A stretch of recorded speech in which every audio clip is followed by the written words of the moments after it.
Hello guys, हाय, good morning. बहुत बहुत स्वागत है आप सभी का। Very warm welcome. 8 of March, यानी कि पहली चीज तो महिला शक्ति को नमन। आज है इंटरनेशनल विमेंस डे और आप सबको बहुत ढेर सारी शुभकामनाएं, बहुत ढेर सारी बधाइयां to all the women out there who are making this world a great place to live in. Lots of respect to you and lots of नमन टू यू। आइए जी, शुरुआत करते हैं हम इसी प्यारे से दिन में आज की कहानियों की। देखो जी, ओह ये तो हमारे लिए है, थैंक यू सो मच। और ये देखिए टॉपर्स यहाँ पर आते हैं। तो रोहित झा, झा जी आप तो बिल्कुल छा गए आप। देन मुस्कान शर्मा, भूमि, अमीषा चावान एंड संतेक। अब मुझे नाम रट गए हैं। रोहित मुझे हमेशा दिखते हैं, मुस्कान दिखते हैं, संतेक दिखते हैं। भूमि और अमीषा का आज आज एंट्री हुई है इनकी। चलिए, वेरी गुड। ये free current affairs test daily application पर होता है और वेबसाइट पर होता है, आप जाकर के आराम से यहाँ पर दे सकते हैं, ठीक है। आओ, और इसमें एडमिशन क्लोज हो गए हैं अब कल 7 तारीख थी। अच्छा भाई, तो कहानी देखते हैं। सबसे पहले देखते हैं, मेती ने एआई कोश ये लॉन्च किया है। अब एआई कोश है क्या? एआई कोश और एआई कंप्यूटर पोर्टल, देखिए तो भारत में अब देखिए, जैसे हम लोग हैं, हम लोग हमारे पास ना इस समय जैसे जितने भी एआई टूल्स हैं, जैसे ग्रॉक हो गया, देन आपका ग्रॉक हो गया, जीपीटी हो गया, देन इसके बाद डीप सीक हो गया। डीप सीक तो फ्री है खैर अभी, बट ग्रॉक और जीपीटी, इन सब के जो प्रीमियम वर्जन्स होते हैं हम लोग वो यूज़ करते हैं रिसर्च के लिए, ठीक। वो भी यूज़ करते हैं, बुक्स भी यूज़ करते हैं, बहुत सारी अलग-अलग चीज़ें लगती हैं। तो अब अच्छा खासा बिल आ जाता है उसका। तो अभी क्या है कि अब हर व्यक्ति तो उतना नहीं स्पेंड करेगा ना, कि हर महीने पता चला एक-एक टूल के ऊपर $30 $50 स्पेंड कर रहा है। तो गवर्नमेंट ने क्या किया है, एक सिंगल प्लेटफ़ॉर्म बना लिया है रिसर्चर्स के लिए और स्टूडेंट्स के लिए, कि वो सब इस जगह पर आकर के अलग-अलग जो एआई टूल्स हैं सरकार उनको मुहैया करा देगी और यहाँ पर वो उन टूल्स की सहायता से अपनी रिसर्च को, अपनी पढ़ाई को ये वो आगे बढ़ सकते हैं। तो इसीलिए इसका नाम क्या है, ये आया एआई कोश। कौन लॉन्च कर रहा है? Ministry of electronics and information technology. Alright, तो क्या है ये कंप्यूटर पोर्टल जो स्टूडेंट, स्टार्टअप्स, रिसर्चर्स, एकेडमिक्स को, इन सब को कंप्यूटर जीपीयू। अच्छा, अब बात आती है ये जीपीयू का अर्थ क्या होता है, क्लाउड स्टोरेज का मतलब क्या होता है। आप जान के हैरान हो जाएंगे जब मैं आपको एक बात बताऊंगा। आपको पता है कि हमने पिछले 1 साल में, 1 साल छोड़िए, हमने लगभग पिछले 5 साल में हमने गूगल को कितने पैसे दिए हैं। गूगल फ्री होता है ना, हम सबको यही लगता है, हमको भी लगता था मोटा मोटा तो फ्री होता है यार। पिछले 5 साल में तकरीबन 25 लाख रुपीज गूगल को दिए हैं हमने। सोच के देखिए, 25 से 30 लाख रुपए 1 साल में, तकरीबन 5 से 6 लाख रुपए हम गूगल को देते हैं। क्यों? आप लोग जो ये ईमेल आईडीज देखते हो ना, कि जैसे मान लीजिए aman@, lab.live, या aman@yourclasses.in, या support@yourclasses.in, support@lab.live। तो इस प्रकार से जो आप ईमेल आईडीज देखते हो ना, जो आप @ के बाद आप देखते हो ना, ये डोमेन होता है। डोमेन तो चलो ले लिया, डोमेन बहुत महंगा नहीं होता है। इसके बाद गूगल ना, इसके बाद से जितनी भी ईमेल होती है, गूगल हमसे लेता है तकरीबन ₹1500 पर ईमेल का, 1 महीने का। इसमें वो हमको स्टोरेज देता है। तो 1 महीने का जो ईमेल का बिल होता है ना, वो लगभग 60,000 70,000 पर मंथ, 1 महीने का सिर्फ ईमेल का बिल आता है, क्योंकि आप गूगल का स्टोरेज ले रहे हो। सोचिए इतना महंगा स्टोरेज होता है, 70,000, कभी कभी 1 लाख तक आ जाता है। सिर्फ स्टोरेज का बिल आता है गूगल का, हमको जो आता है हर महीने का ऑफिस में, तकरीबन 1 लाख रुपए का आता है। आप सोचिए, हमारा तो एक छोटा सा ऑफिस है यार, जिसमें मुश्किल से शायद 80 से 100 लोग, या मतलब 70-80 लोग होंगे। सोचिए वो बड़े बड़े ऑफिस जिनमें 4,000 5,000 10,000 लोग होते हैं, उनका सोचिए महीने का बिल, खाली ईमेल ईमेल का बिल उनका 20-20 लाख रुपए का होता है। स्टोरेज का बिल उनका होता है 40-40 100-100, मतलब 40-40 लाख, 1-1 करोड़ का स्टोरेज होता है। तो अब ये इतना पैसा कभी कोई स्टूडेंट्स तो नहीं लगा सकते ना कभी भी। ये जो छोटे स्टार्टअप्स होते हैं, बिल्कुल 2-3 लोगों ने मिल करके खोले हैं, तो ऐसे के लिए सरकार क्या करेगी, इनको क्लाउड स्टोरेज देगी अपनी तरफ से। दूसरा, जीपीयू देगी। अब जीपीयू क्या होता है, देखिए, जैसे आपके कई सारे सॉफ्टवेयर्स आपने देखा होगा आपके सिस्टम पे नहीं चल पाते हैं। क्यों? उनको चलने के लिए बहुत हैवी कंप्यूटर चाहिए होता है। तो ये कंप्यूटर सबके पास तो नहीं संभव है ना। जैसे बताते हैं, हमारे वहाँ जो डिजाइनर्स होते हैं ना हमारे ऑफिस में, डिजाइनर्स के जो सिस्टम आते हैं ना, जो आप लोग नहीं देखते, खूब बढ़िया से बैनर्स आते हैं, खूब अच्छी सी वीडियो एडिटिंग होती है। पता है एक एक कंप्यूटर कितने कितने का होता है? लगभग 2 लाख, 2.5 लाख, 3 लाख, वो भी मिनिमम बता रहे हैं। और जो बड़ी कंपनीज है ना, उनके पास में, डिजाइनर्स के पास में 8-8 10-10 15-15 लाख के सिर्फ कंप्यूटर सिस्टम्स होते हैं, डिजाइनिंग करते हैं जो उनके। तो अब समझो, अब यार इतने हेवी सिस्टम कोई नॉर्मल व्यक्ति नहीं ले सकता है। तो इसके लिए गवर्नमेंट क्या करती है, गवर्नमेंट कह रही है हम आपको क्लाउड लेवल पे कि जो इस लेवल का कंप्यूटेशन कर पाए, हम आपको जीपीयू दे देंगे। जीपीयू से क्या होगा कि आप क्लाउड लेवल पे आप कर लो, आपके पास अगर नॉर्मल सिस्टम भी है ना, कोई बात नहीं, सर्वर लेवल पे ही सारी कंप्यूटिंग हो जाएगी। तो ये फायदा होता है। तो ये है एआई कोश, समझ गए आप। हमने आपको काफी क्लोज अपने एग्जाम्पल लेकर के बताया ताकि आप इन चीजें समझ पाए। ये सब चीजें हमको भी नहीं पता थी, हम जैसे जैसे आए ना, ये सब चीजें करी, तब समझ में आया। हम हैरान हो गए ये जान करके जब पता चला कि गूगल एक महीने का कितना पैसा लेता है। फिर हमने बोला कि भाई ऐसा करो यार, ज़ोहो पे शिफ्ट करो भाई, सस्ता है वो, 1000 रुपए की जगह कम से कम वो 200-300 रुपए लेता है। फिर पता चला गूगल ने अपना ऐसा एटमॉस्फेयर बना रखा है, पूरा इकोसिस्टम, कि आप अगर ज़ोहो पे शिफ्ट कर गए तो ना तो आप गूगल डॉक यूज़ कर पाओगे, ना आप गूगल स्लाइड यूज़ कर पाओगे, ना आप गूगल ड्राइव यूज़ कर पाओगे, ना गूगल शीट यूज़ कर पाओगे, तो ना चाहते हुए भी करना ही करना है आपको यूज़।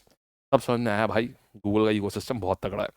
चलिए, अच्छा, तो ये मेती के द्वारा ये करा गया है, ये एआई कोश कब लॉन्च हुआ था? मेती 2016 में। ये बहुत तगड़ी न्यूज़ आ रही है भाई। देखिए, ये उत्तराखंड में रोपवे प्रोजेक्ट आ गया है। 2 रोपवे प्रोजेक्ट बनाए जा रहे हैं उत्तराखंड में। कहाँ-कहाँ से? एक सोनप्रयाग से केदारनाथ। यानी अगर आप केदारनाथ गए हैं तो आपको पता होगा, वो जो घुमावदार पहाड़ियाँ होती हैं ना, जिसमें आप अगर घोड़े के ऊपर बैठ करके जा रहे हो, तो आप घोड़े की खासियत है, घोड़ा है खतरों का खिलाड़ी। घोड़ा क्या करेगा, आप जैसे ही घोड़े पे बैठोगे ना, वो सड़क पे नहीं चलता है, वो चलता है खाई को देखते हुए। उसे खाई देख करके एनर्जी आती है, वो जाएगा बार-बार खाई देखेगा, और वो बार-बार सिर्फ खाई के पैरेलल चलेगा। वो अपनी किस्मत को आजमाता है हर समय, और स्पेशली तब जब ऊपर यात्री बैठे होते हैं। हम भी जब गए थे ना, तो घोड़ा सिर्फ और सिर्फ खाई-खाई पे चल रहा है, और आप घोड़े वाले को बोले, अरे भैया उधर जा रहा है, बोला अरे कोई दिक्कत नहीं, हो जाएगा।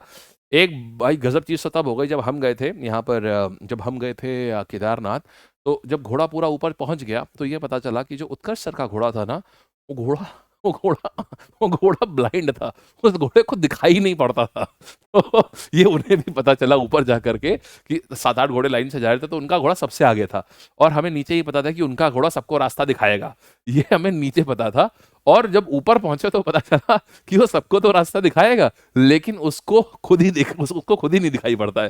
तो बड़ी खैर विचित्र सी घटना हो गई। खैर उसको लेकिन रास्ता याद था, क्योंकि वो करीबन 10-12 साल से वो उस रास्ते पे था, लेकिन बहुत रिस्की रास्ता होता है यार ये।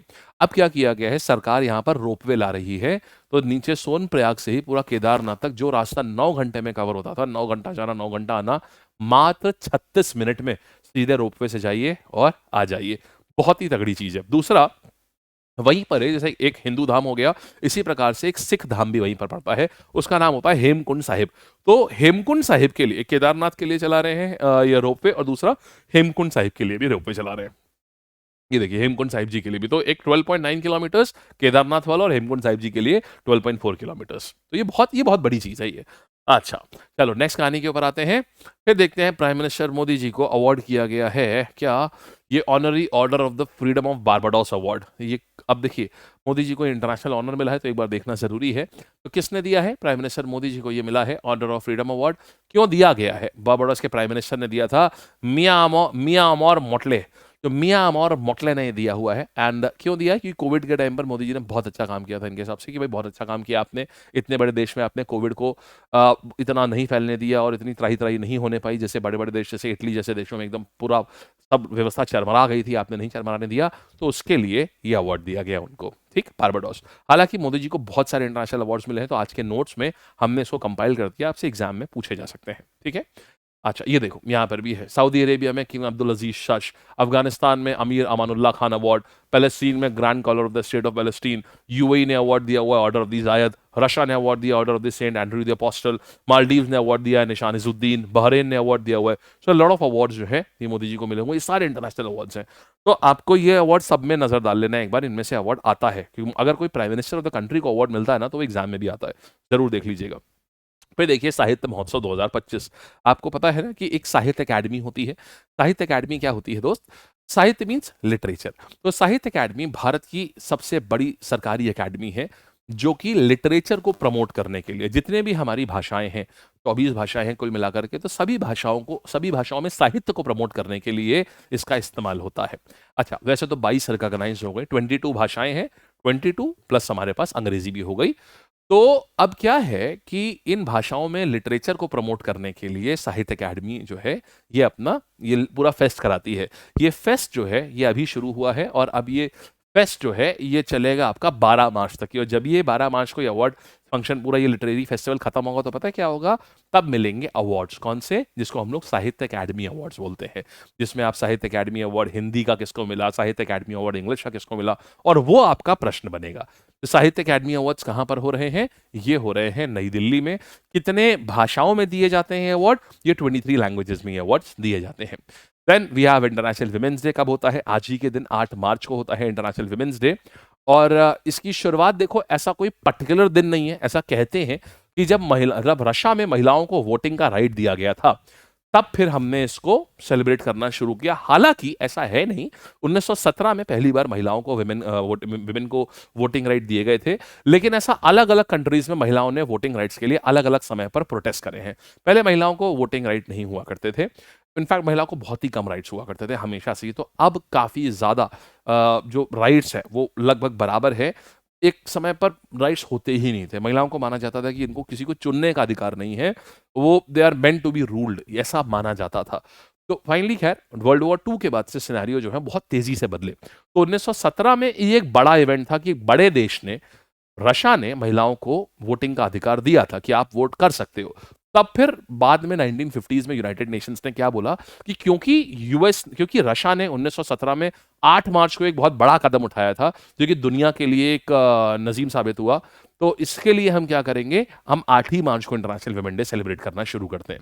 तो 1917 से सेलिब्रेट करना नहीं किया गया था, करा बाद में यूएन ने, क्योंकि देखा यूएन ने कौन से दिन कोई बड़ा काम हुआ था महिलाओं के लिए, तो ये 8 मार्च एक अच्छी डेट थी, इसलिए फिर इसको चुन लिया गया। चलिए ये देखिएगा, 8 मार्च 1975 से इन्होंने शुरुआत करी है कि भाई चलिए यहाँ करेंगे। इसकी थीम बहुत इंपॉर्टेंट होती है, तो इस बार की थीम क्या है? एक्सेलरेट एक्शन, यानी कि तेज से कार्य करिए। अच्छा, फिर बात करते हैं, अच्छा भारत में कब हम लोग सेलिब्रेट करते हैं? भारत में हम लोग सेलिब्रेट करते हैं प्रत्येक वर्ष 13 फरवरी को। क्यों? इसी दिन हमारे वहां जो नाइटिंगेल ऑफ इंडिया थी, यानी कि सरोजिनी नायडू, इनका जन्मदिन होता है। अब ये क्यों खास है? क्योंकि पहली भारतीय महिला जो कांग्रेस की कौन बनी? कांग्रेस की चेयरपर्सन भी बनी, यानी कि Kanpur session of the Congress 1925 में। उसके बाद पहली भारतीय महिला जो कि कौन, ये की गवर्नर भी बनी उत्तर प्रदेश की, सरोजिनी नायडू जी। ठीक है, चलो भाई फिर देखते हैं जन औषधि दिवस। ये आपको पता है जेनेरिक मेडिसिन का 7 मार्च को हम मनाते हैं। अभी हमने इसके पहले आपको जो कल न्यूज़ पढ़ाई थी उसमें क्या बताया था? जन औषधि वीक के बारे में बताया था। ये है जन औषधि दिवस। तो हम लोग 1 से 7 मना रहे थे ना पूरा जन औषधि वीक। आज जन औषधि दिवस है, माने 7 मार्च को था। यानी कि ये क्या है? ये जेनेरिक मेडिसिन डे है। इस दिन हम जेनेरिक मेडिसिन की रीच को बढ़ाते हैं। जेनेरिक मतलब कॉपीड मेडिसिन, जो होती बहुत सस्ती है लेकिन उसका काम बिल्कुल वही होता है जो महंगी दवाएं काम करती हैं, बिल्कुल वही काम होता है इसका भी। अच्छा, चलिए फिर, अच्छा एक और बहुत अच्छी चीज करी गई थी सन 2019 में, Jan Aushadhi sanitary pads launch करे गए थे। ₹1 पर पैड लॉन्च किया गया था। तो ये एक बड़ी मुहिम थी। मैंने आज के नोट्स में ना 2 पॉइंट्स इंक्लूड करे हैं कि अभी तक ये जेनरिक मेडिसिन की दिशा में क्या क्या बड़े काम हुए हैं। तो 2-3 पॉइंट्स हैं, उसको जरूर से देखिएगा। आप जब पढ़ेंगे ना तो आपको ज्यादा अच्छा लगेगा वो, इसलिए 3 पॉइंट्स डाले, उसको देखिएगा, ब्रैकेट में है उसमें। ठीक है, आगे आते हैं। अच्छा, तो ये हमने ऐसे करके पूरा ये सेलिब्रेट किया। हमने इस बार जनऔषधि वीक हमने पूरा सेलिब्रेट किया था। इसका मेन पर्पस ये था कि दूर-दूर तक आप जेनेरिक मेडिसिन के जो फायदे हैं, दूर-दूर तक लोगों को बताइए। लोगों को पता ही नहीं है। इनफैक्ट आपको बता दूं, आप लोग भी ना, अगर आपके वहाँ कोई भी ऐसा हो जिसको दवाइयाँ खरीदने में प्रॉब्लम हो रही हो, तो क्या करो, सबको बताओ जनऔषधि केंद्र के बारे में। जनऔषधि केंद्र क्या है? सरकार ने जगह-जगह जनऔषधि केंद्र लगा रखे हैं। आपको डॉक्टर्स कभी नहीं बताएँगे। क्यों? देखो यार, सीधी बात है, उनकी रोज़ी-रोटी उसी से चलनी है। तो अब वो दे वुड नेवर, क्योंकि फार्मा कंपनीज डॉक्टर्स को, आपको क्या लगता है, एक आदमी ने एक एक डॉक्टरी की पूरी पढ़ाई ना कम से कम 1 करोड़ रुपए जाता है, तब जाके एक इंसान डॉक्टर बन पाता है ढंग का। सरकारी डॉक्टर बन रहा है तो बात अलग है, बट सरकारी सीट ही कितनी होती है। फिर प्राइवेट एमबीबीएस करने का मतलब सीधे यार 50-60 लाख होता है। फिर आजकल एमबीबीएस के पास तो कोई मरीज भी जाना नहीं प्रेफर करता, खांसी जुकाम वाला भी मरीज देखता है, एमडी डॉक्टर है तो जाए, एमबीबीएस के पास कौन जाएगा? तो फिर वो उसको एमडी करना ज़रूरी है आज के टाइम पर। अब सोचो, जो आदमी 1 करोड़ रुपए लगा के पढ़ के आया है, अब वो जैसी प्रैक्टिस करने बैठेगा, वो सिंपल है भाई, 1 करोड़ तो मुझे लोन उतारना है अपने माँ बाप का, उसके बाद मैं सोचूंगा कुछ कमाने के लिए। तो वो जाहिर सी बात है, महंगी मेडिसिन लिखते ही लिखते हैं। तो आप लोगों के लिए बता दें कि हमेशा हर जगह पे, हर हर शहर में होता है, कभी भी आपकी कोई महंगी दवाई चल रही है ना, आप जन औषधि केंद्र जाओ। जन औषधि केंद्र सरकार ने जगह जगह खोल रखे हैं। उसमें क्या होता है कि आपकी वही मेडिसिन जो महंगी है, उसी सॉल्ट की आपको बिल्कुल, अगर 2000 की मेडिसिन चल रही है ना आपकी, मान लो 5 गोली 2000 की आती है, वही 5 गोली आपको 200 रुपए की मिल जाएगी जन औषधि केंद्र में। तो वहाँ और गूगल पे सर्च कर लीजिएगा आपके आसपास जनौषधि केंद्र कहाँ पर है, आपको ज़रूर मिल जाएगा वो। तो वहाँ जाकर के इवन जो सर्जरी के इक्विपमेंट्स होते हैं ना, जैसे हार्ट का जो स्टंट वगैरह होता है, वो भी वहाँ पर अवेलेबल कराए जाते हैं बहुत सस्ते में। 1.5 लाख की जगह पता चला सारा काम 15,000 में हो गया, ऐसे। अच्छा, फिर देखते हैं, ये देखा हमने, नेक्स्ट पर आते हैं। अच्छा, ये टेलीग्राम। अब आइए सवाल देखते हैं। तो एआई कोष अभी हाल ही में किसने लॉन्च करा था? तो मेती के मिनिस्टर साहब हैं। नाम क्या है इनका? अश्विनी वैष्णव साहब। फिर बात करेंगे हाल ही में उत्तराखंड में केदारनाथ और हेमकुंड साहिब का जो प्रोजेक्ट है वो कितना बड़ा है जिसको लॉन्च किया गया है? Well 12.9 and 12.4 kilometres, right. फिर हम बात करेंगे आगे, मोदी जी ने अभी हाल ही में honorary order of the freedom award कहाँ किसने दिया है? ये बारबाडोस के प्रधानमंत्री ने दिया था, ये ऑप्शन नंबर बी। फिर साहित्य अकादमी एनुअल लिटरेचर फिर कहाँ हो रहा है? ये दिल्ली में हो रहा है हर बार की तरीके से। थीम क्या है इंटरनेशनल विमेन की? एक्सेलरेट एक्शन, यानी कि act fast, option number C. फिर बात करेंगे जन औषधि दिवस हम कब मनाते हैं? प्रत्येक वर्ष 7 मार्च को। Then AI data set platform जो अभी हाल ही में लॉन्च किया गया उसका नाम क्या है? एआई कोष नाम है इसका। देन कितने मिनट अभी रिड्यूस हो जाएंगे यार? अब कितने मिनट में रिड्यूस हो जाएगी ये जर्नी? 8-9 घंटे की जर्नी सिर्फ 36 मिनट में रिड्यूस हो जाएगी। फिर Barbados prime minister Narendra Modi ने अभी मतलब क्या कौन सा ऑनर दिया था इन्होंने? Honorary order of the freedom of Barbados. कितनी लैंग्वेजेस में साहित्य अकादमी अवार्ड दिया जाता है? 2 3 23। ठीक, चलिए, that's it guys, that's it. चलते हैं, टाटा बाय बाय करते हैं। ये थी आज की आपकी सारी कहानियां। ठीक है जी, thank you, bye bye, all the best.